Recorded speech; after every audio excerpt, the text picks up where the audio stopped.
नमस्ते दोस्तों, आशा करती हूँ आप सभी स्वस्थ एवं मस्त होंगे। आज हम आए हैं श्री हरि विष्णु जी के 8वें अवतार के साथ, जो थे श्री कृष्ण जी। वैसे तो श्री कृष्ण के बारे में हर किसी ने सुना है। कोई उन्हें बाल रूप में पसंद करता है, तो कोई उन्हें रासलीला रचने वाले युवा रूप में, तो कोई उन्हें पूछता है महाभारत के रथ के सारथी के रूप में भी, जिन्होंने गीता का ज्ञान दिया, जिन्होंने धर्म की स्थापना करी, जिन्होंने अच्छाई और बुराई में फर्क बताया। तो आइए जानते हैं उनके बारे में कुछ ऐसी बातें जो शायद कहीं सुनी कहीं अनसुनी सी रह गई हैं। चलिए शुरू करते हैं। जब भगवान श्री कृष्ण ने अवतार लिया था, उससे पहले ही उन्होंने चमत्कार दिखाया था। अपने जन्म से पहले ही वह चतुर्भुज रूप में देवकी और वासुदेव के सामने प्रकट हुए थे।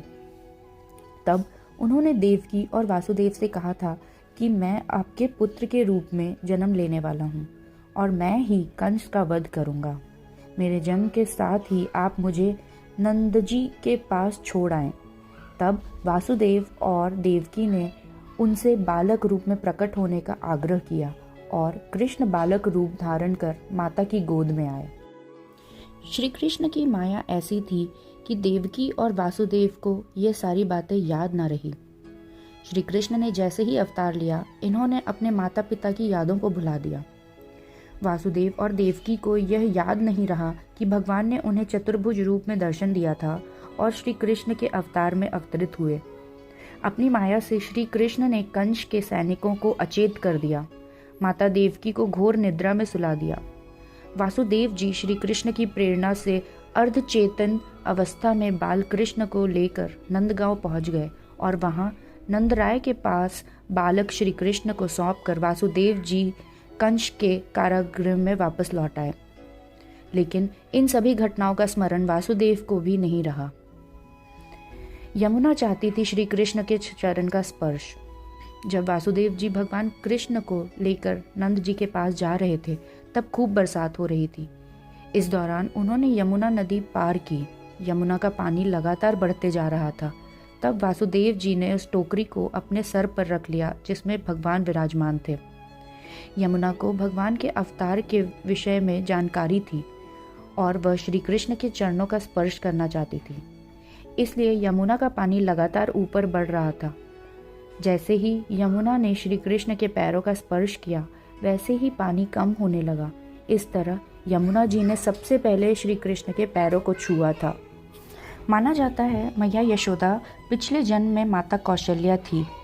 कैकेयी द्वारा श्री राम जी को वनवास दिलवाने पर जो 14 साल पुत्र प्यार नहीं मिल पाया था, वही 14 साल मैया यशोदा ने अगले जन्म में श्री कृष्ण जी को पाल पोस कर पूरा किया। वहीं माता कैकेयी अगले जन्म में श्री कृष्ण जी की माता, जिसने श्री कृष्ण को जन्म दिया, जो कि देवकी माता बनी और वह भी 14 साल जेल में रहीं, जो उनके पिछले जन्मों का कर्म था। भगवान कृष्ण के जन्म के रहस्य के बारे में कोई नहीं जानता था। सिर्फ नंद बाबा ही उनके जन्म के रहस्य के बारे में जानते थे, क्योंकि नंद बाबा के घर भी योग माया ने उसी समय जन्म लिया था जिस समय श्री कृष्ण का अवतार हुआ था। योग माया ने नंद बाबा को श्री कृष्ण के आगमन की सूचना नंद बाबा को ही दे दी थी और कहा था कि वासुदेव जी के पुत्र को लेकर तुम मुझे वासुदेव जी को सौंप देना। जब श्री कृष्ण का जन्म हुआ था, उस रात को कई बच्चों ने जन्म लिया था। कंस को यह पता चला कि देवकी ने 8वें संतान को जन्म दिया है और वह बालक नहीं कन्या है, तो उसे हैरानी हुई। फिर भी मृत्यु भय से भयभीत कंस उस कन्या को भी मारना चाहा और उसने एक बड़ी चट्टान पर कन्या को पटक दिया। लेकिन कन्या चट्टान पर गिरने की बजाय आकाश में चली गई और अष्टभुजाओं वाली देवी के रूप में प्रकट हो गई। देवी ने कहा कि तुम्हें मारने वाला तो कोई और ही है, जिसने जन्म ले लिया है। कंस देवी की इस बात से डर गया। कंस ने अपने मायावी राक्षसों को भेजकर श्री कृष्ण के साथ उस रात जन्मे सभी बच्चों को मरवा दिया। लेकिन श्री कृष्ण ने कंस के मृत्यु दूतों को ही यमलोक पहुंचा दिया था। श्री कृष्ण जी को बांसुरी किसने दी? ऐसा माना जाता है कि जब भगवान शिव जी बाल कृष्ण को देखने आए, तो उन्होंने ऋषि दधीची की हड्डी को घिसकर एक सुंदर एवं मनोहर बांसुरी का निर्माण किया।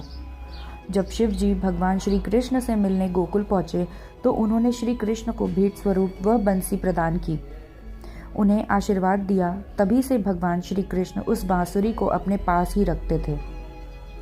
श्री कृष्ण जब राधा और गोपियों को छोड़कर वृंदावन से जा रहे थे तब उस रात महारास हुआ और उसमें उन्होंने ऐसी बांसुरी बजाई थी कि सभी गोपिकाएं बेसुध हो गई थीं। कहते हैं कि इसके बाद श्री कृष्ण ने राधा रानी को वह बांसुरी भेंट कर दी और उसके बाद उन्होंने वह बांसुरी कभी ना बजाई। उनकी याद में राधा रानी उस बांसुरी को ज़रूर बजाती थीं। और चूंकि राधा रानी को भेंट मिला तो राधा रानी ने भी निशानी के तौर पर उन्हें अपने आंगन में गिरा मोर का पंख दिया, जिसे वह हमेशा अपने पास अपने सर पे बांधे रखते थे। तो ये थी कहानी श्री कृष्ण के बारे में और उनकी लीलाओं के बारे में। श्री कृष्ण का चैप्टर इतना बड़ा है कि शायद एक वीडियो में कवर ना किया जा सके। अगर ऐसी कोई और रोचक बातें हैं जो आप जानते हैं तो हमें कमेंट बॉक्स में ज़रूर लिख के बताएं। आशा करते हैं आपको ये कंटेंट पसंद आया होगा। इसे अपने दोस्तों और फैमिली के साथ ज़रूर शेयर करिएगा। हम जल्द ही वापस आएंगे श्री हरि विष्णु जी के 9वें अवतार के साथ। अगर आप श्री हरि विष्णु जी के 7वें अवतार के बारे में जानना चाहते हैं तो उस पर भी हमने वीडियो बनाया है, जिसका लिंक डिस्क्रिप्शन बॉक्स में दिया हुआ है। हम जल्द वापस आएंगे, तब तक के लिए नमस्कार।